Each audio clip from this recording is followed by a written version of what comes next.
de ton Dieu? Quel est le nom du Dieu que tu pries?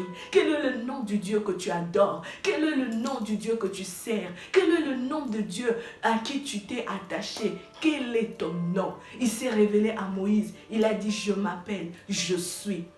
Je suis. Quel est le nom de ton Dieu? Lorsque Moïse allait vers les enfants d'Israël, il ne disait pas de paroles en l'air. C'était pas du blablabla, mais c'était une expérience. Ça émanait d'une intimité, d'une relation, d'un vécu. Lorsque j'ai rencontré le Seigneur, il s'est révélé à moi. Il m'a dit, je m'appelle Éternel. Je sais qu'il est mon Éternel, peu importe les circonstances.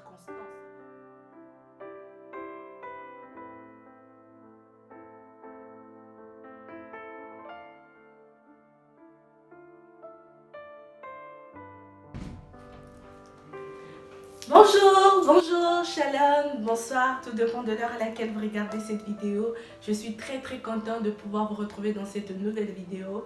Pour commencer, je vais me présenter, je suis la sœur Rachel Elemba. Je suis vraiment dans la joie de vous retrouver, enfin de poursuivre notre thème. Ça faisait un moment, mais grâce à Dieu, nous y voilà. Que Dieu soit béni.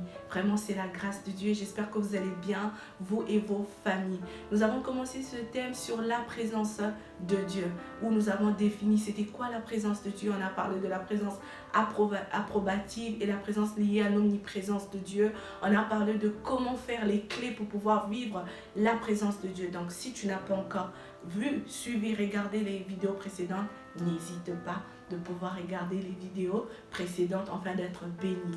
Et ce soir, nous allons parler de bénéfices, des avantages qui en découlent de la présence de Dieu. Et pour commencer, je voudrais souligner que la présence de Dieu, la présence de Dieu n'est pas un bâtiment. La présence de Dieu, c'est pas un chapelet, c'est pas une statue. La présence de Dieu va bien au-delà. Pour cela, je t'invite de pouvoir regarder les vidéos précédentes pour comprendre de quoi il s'agit. Mais ce soir, dans cette vidéo, nous allons parler des bénéfices, des avantages qui en découlent de la présence de Dieu. Je t'invite d'ouvrir la Bible avec moi. Nous allons lire la parole de Dieu. Nous sommes dans le livre de Exode. Dans le livre de Exode, le chapitre 3. Nous allons lire le premier et le deuxième verset. Nous reviendrons dans d'autres versets. La Bible dit, Moïse étant devenu berger du troupeau de son beau-père Jéthro, le prêtre de Madian, il conduisit le troupeau derrière les déserts et vint à la montagne de Dieu, à Horeb. L'ange de l'Éternel lui apparut dans une flamme de feu au milieu d'un buisson. Moïse regarda et vit que le buisson était en feu et sans être consumé. Alléluia. Ici, on nous parle de l'expérience de Moïse. La plupart de nous connaissent Moïse. Moïse a grandi dans la maison de Pharaon. Il a été adopté, mais il était d'origine hébreu. Il était hébreu de naissance, mais il a grandi dans la maison de Pharaon. À l'époque, Pharaon était considéré comme un dieu. En d'autres mots, Moïse a grandi dans l'idolâtrie. Il a grandi dans l'occultisme parce qu'il était préparé lui aussi un jour à devenir Pharaon. Et un jour, il a vu qu'un Égyptien frappait, maltraitait un Hébreu. Il a intervenu jusqu'au point de tuer l'Égyptien. Et ayant eu peur de conséquences, il a fui. Il est allé vivre loin de l'Égypte. Il a recommencé une nouvelle vie. Et dans le verset premier du chapitre 3, on nous présente la nouvelle vie de Moïse. Moïse était devenu berger de troupeau de son beau-père Jéthro. Il a commencé une nouvelle vie. Étant berger, il était appelé à paître le troupeau de son beau-père. Et un jour, alors qu'il est en train de travailler comme d'habitude, il a connu une expérience personnelle qui va changer sa vie, qui va bouleverser l'histoire de sa vie. Qu'est-ce qui se passe?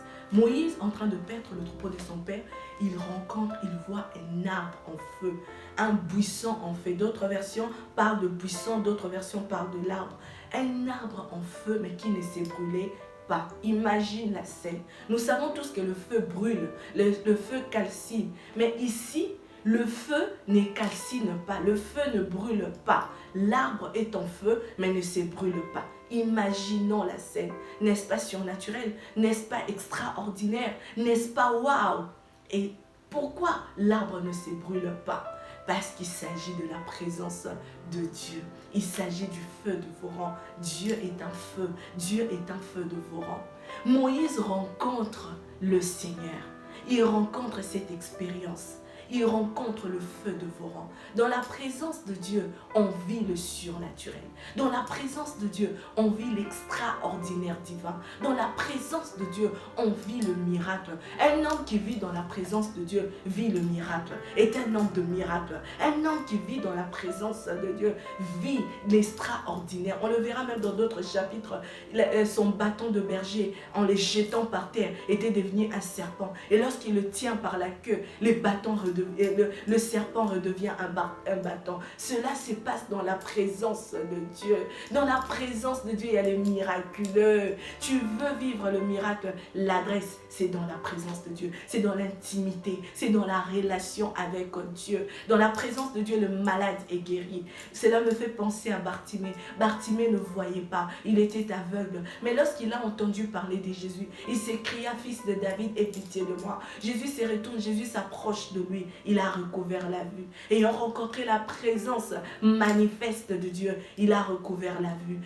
De même aussi, Paul, à l'époque, il ne connaissait pas le Seigneur, mais sur le chemin de Damas, alors qu'il partait pour persécuter, pour tuer les chrétiens, la Bible nous dit il y eut une grande lumière. Le Seigneur Jésus s'est révélé à Paul. Et lorsqu'il a rencontré le Seigneur, il est tombé de son char. Dans la présence de Dieu, les pécheurs deviennent saints. Dans la présence de Dieu, le faible devient fort. Dans la présence de Dieu, c'est lui qui ne croyait pas l'existence de Dieu. Lorsqu'il rencontre le Seigneur, son vocabulaire change. Il dit que Dieu existe. Il commence à adorer Dieu. Cela se passe dans la présence de Dieu. Dans la présence de Dieu, les captifs sont libérés. La Bible nous montre dans Acte 16, le verset 25, au milieu de la nuit, Paul et Silas étaient emprisonnés, ils étaient enchaînés, ils étaient là en prison. Et la Bible nous dit, pendant le milieu de la nuit, ils se sont levés, ils ont commencé à louer, ils ont commencé à chanter, ils ont commencé à célébrer le Seigneur. Et qu'est-ce qui se passe? Ils invitent la présence de Dieu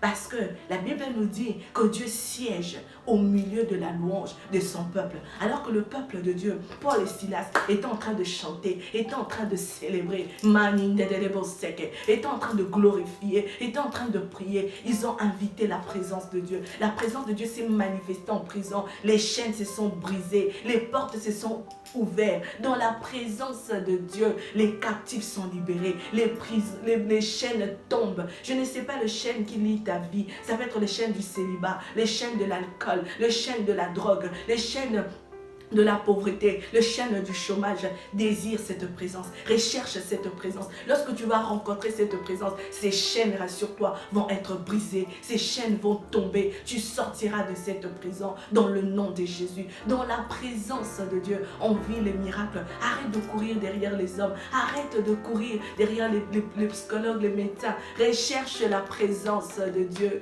recherche, cultive l'intimité, la relation avec Dieu. Dans la présence de Dieu, on rentre faible, on sort fort. Dans la présence de Dieu, on rentre avec de pleurs, on sort avec un sourire. Qu'est-ce qui s'est passé? J'ai la paix qui surpasse toute intelligence. Dieu m'a rempli de paix, il m'a rempli de joie. Je peux rire même dans l'adversité, je peux rire même dans les conditions difficiles, même dans les circonstances difficiles. Pourquoi sa paix remplit mon âme, remplit mon cœur, remplit mon être? La présence de Dieu, la présence de Dieu. Dans la présence de Dieu, on vit le miracle. Tu veux le miracle, voici l'adresse, c'est la présence de Dieu. Tu veux le surnaturel, l'adresse c'est la présence de Dieu. Tu veux la délivrance, l'adresse c'est la présence de Dieu. Tu veux la guérison, l'adresse c'est la présence de Dieu. Tu veux vivre le changement, c'est dans la présence de Dieu. Ce n'est nulle part ailleurs, ce n'est pas les bâtiments, ce n'est pas une religion, mais je te parle de l'intimité, de la relation avec Jésus-Christ. C'est cette présence qui change,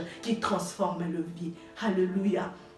Il y a tellement de bénéfices, il y a tellement des avantages liés à la présence de Dieu. Mais pour ce soir, nous allons parler de trois points, comme je l'ai de 3 points. Le premier point dont nous avons abordé, la présence de Dieu et l'adresse du miracle. La présence de Dieu et l'adresse du surnaturel. La présence de Dieu et l'adresse du surnaturel. La présence de Dieu. Et le deuxième bénéfice qui en découle de la présence de Dieu, tu vis une expérience avec Dieu, un témoignage,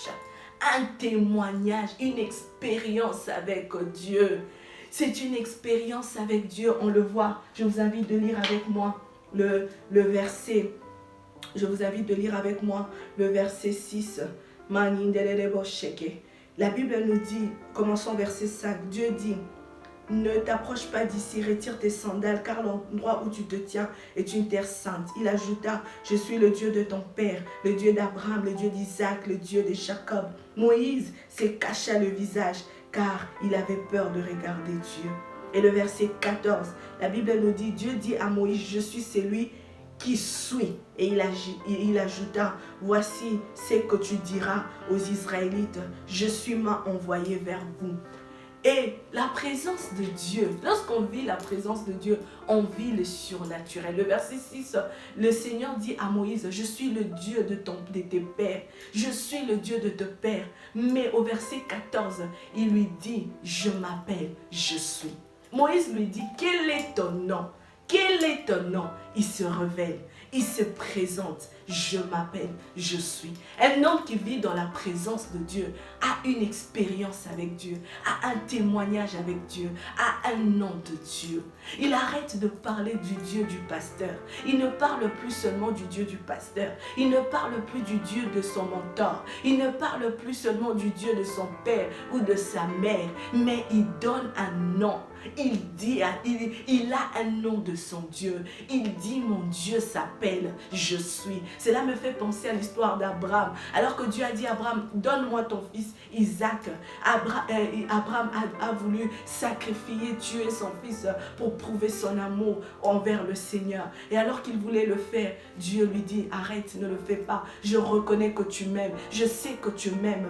Et Abraham donna le nom. Il dit que tu es Jéhovah Jireh. À la montagne, l'Éternel sera pourvu. Cela prouve que Dieu, il a eu une révélation de Dieu. Jéhovah Jireh, ce n'est pas juste des paroles en l'air pour Abraham. À chaque fois qu'il parlait, qu'il disait Jéhovah Jireh, il a vu Dieu pouvoir. Il a vu Dieu le secourir. Il a vu Dieu étendre sa main. Voilà pourquoi il peut dire, il peut parler, il peut donner, il peut dire le nom de son Dieu. Il est Jéhovah Jireh. Quel est le nom de ton Dieu? Quel est le nom du Dieu que tu pries? Quel est le nom du Dieu que tu adores? Quel est le nom du Dieu que tu sers? Quel est le nom de Dieu à qui tu t'es attaché? Quel est ton nom? Il s'est révélé à Moïse. Il a dit, je m'appelle, je suis. Je suis. Quel est le nom de ton Dieu? Lorsque Moïse allait vers les enfants d'Israël, il ne disait pas de paroles en l'air. Ce n'était pas du blablabla, mais c'était une expérience. Ça émanait d'une intimité, d'une relation, d'un vécu. Lorsque j'ai rencontré le Seigneur, il s'est révélé à moi. Il m'a dit, je m'appelle Éternel. Je sais qu'il est mon Éternel. Peu importe les circonstances, peu importe la situation, peu importe le temps que ça prendra, au plus profond de mon cœur, je sais qu'il est éternel et que rien n'est éternel. Personne n'est éternel dans ma vie, dans mon cœur, même dans mon plus profond sommeil. Je sais qu'il est mon éternel. Je sais qu'il est mon éternel. Quel est le nom de ton Dieu? Quelle est l'expérience que tu as avec Dieu? Quel est le témoignage que tu as de Dieu? Et cela va te pousser, cela va t'affermir, cela va te rendre endurant, persévérant, parce que tu es basé sur une révélation, tu es affermi sur une révélation. C'est là provient, cela découle de la présence de Dieu. Peut-être que tu es là, tu suis le Seigneur seulement comme ça. Je t'invite à rechercher la présence, à cultiver cette présence, à aimer cette présence, à désirer cette présence, à soupirer après cette présence. Là où tu es, à genoux toi, dis Seigneur, révèle-toi à moi. Seigneur, je ne veux pas te suivre à l'aveugle. Seigneur, je ne veux pas aller juste aller. Moïse n'était pas pressé de courir en Égypte. Il a voulu d'abord avoir une expérience. Il a voulu avoir une expérience. Laisse-moi te dire, l'expérience, c'est important. Les témoignages, c'est important. Ça va te fortifier. Lorsque tu vivras des contradictions, tu vivras l'adversité, ça va te rendre fort, ça va te rendre forte. C'est important. Il n'a pas couru tout de suite. Il a dit, quel est ton nom? Quel est ton nom? Quand j'irai, qu'est-ce que je dirai? qui m'envoie? Quel est ton nom? J'ai entendu parler de toi. Nos pères nous ont parlé de toi. Moïse pouvait dire, nos pères nous ont parlé de toi. Mais maintenant, il s'agit de moi, Moïse. Il ne s'agit plus de mes pères. Il ne s'agit plus de mes ancêtres. Mais il s'agit de moi, Moïse. Quel est ton nom? Quel est ton nom? Quel est ton nom? Mon frère, ma soeur, désire une révélation avec Dieu. Ne cours pas juste pour courir. Ne sois pas dans la foule, mais aie une révélation du Dieu que tu pries. Aie une révélation du Dieu que tu adores. Aie une révélation du Dieu que tu sers. Et tout cela, l'adresse, c'est dans la présence de Dieu. C'est dans l'intimité qui va se révéler à toi. C'est dans l'intimité qu'il va te donner cette révélation. C'est dans l'intimité qui va te révéler qui il est exactement. Et tu ne vas plus dire qu'il est juste fidèle parce que tu as entendu ton voisin dire qu'il est fidèle. Tu ne diras pas qu'il est bon parce que les cantiques le chantent. Non, ça sera un vécu, une expérience. Et le secret, l'adresse, c'est la présence de Dieu. Le troisième bénéfice de la présence de Dieu. Dans la présence de Dieu, j'aime ça. La présence de Dieu nous redéfinit. Je nous invite à lire le verset 10. Nous sommes toujours dans le chapitre 3 de Exode. Lisons le chapitre 10. La Bible nous dit, maintenant vas-y, je t'enverrai vers le Pharaon et tu feras sortir d'Égypte mon peuple, les Israélites. Ici, le Seigneur envoie Moïse, il le mandate, il équipe, il dit vas-y. Avant le verset 10, le verset 1, le verset 2, Moïse était berger. Lui, il pouvait se considérer berger.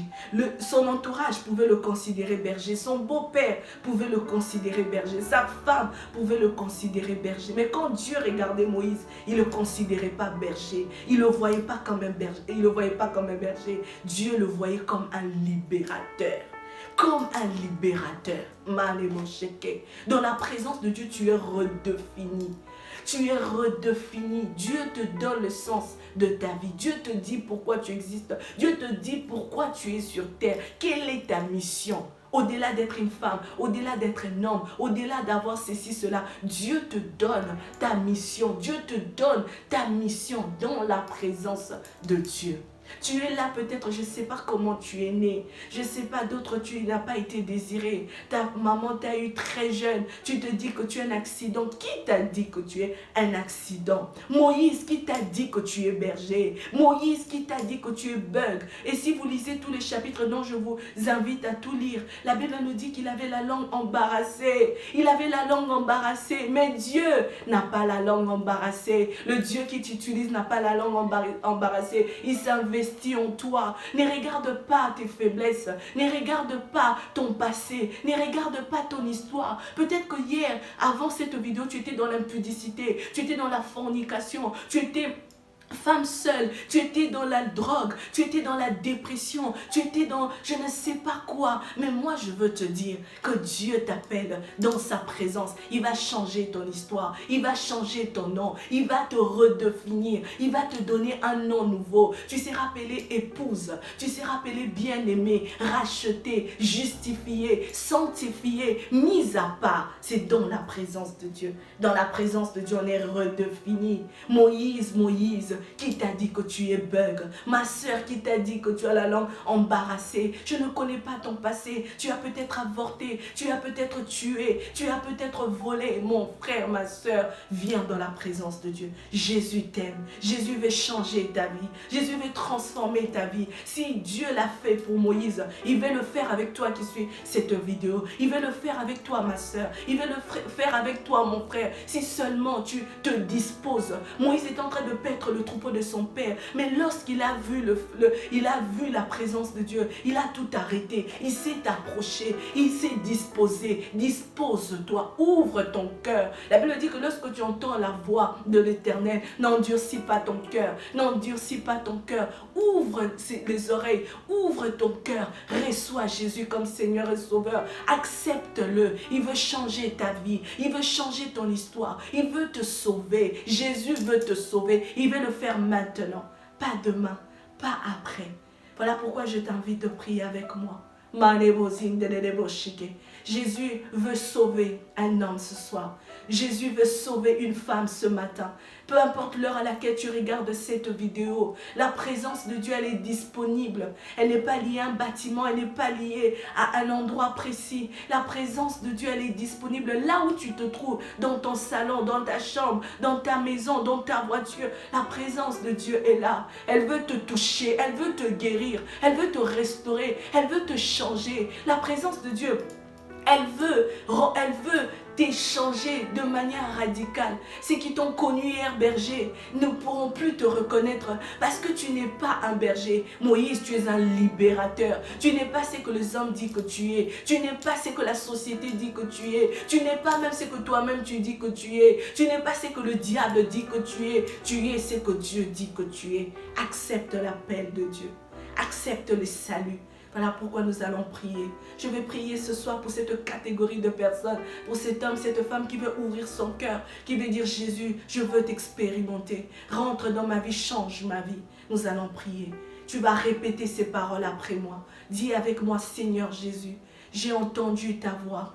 J'ai écouté ta voix. La Bible dit que tu n'as pas changé. Tu es le même hier, aujourd'hui, éternellement. Si tu as changé la vie de Moïse, si tu as transformé l'histoire de cet homme, change ma vie. Transforme ma vie. Je t'accepte en ce moment comme mon Seigneur et mon Sauveur. Je renonce aux œuvres du péché, aux œuvres du diable et je veux te suivre. Inscris mon nom dans le livre de vie. Saint-Esprit, viens régner dans ma vie. Prends le contrôle de ma vie. Prends le volant de ma vie. Je veux t'appartenir pour toujours dans le nom de Jésus. Seigneur, merci. Bénis mon frère, bénis ma soeur. Saint-Esprit, prends-la par la main. Prends-le par la main et conduis-le dans la vérité, dans toute la vérité. Que le Seigneur vous bénisse. N'hésitez pas de pouvoir m'écrire sur mon Instagram. Si vous avez besoin d'un accompagnement, vous avez besoin de prière, n'hésitez pas. Par la grâce de Dieu, nous allons prier ensemble, nous allons parler, échanger ensemble. Que le Seigneur vous bénisse. Expérimentez.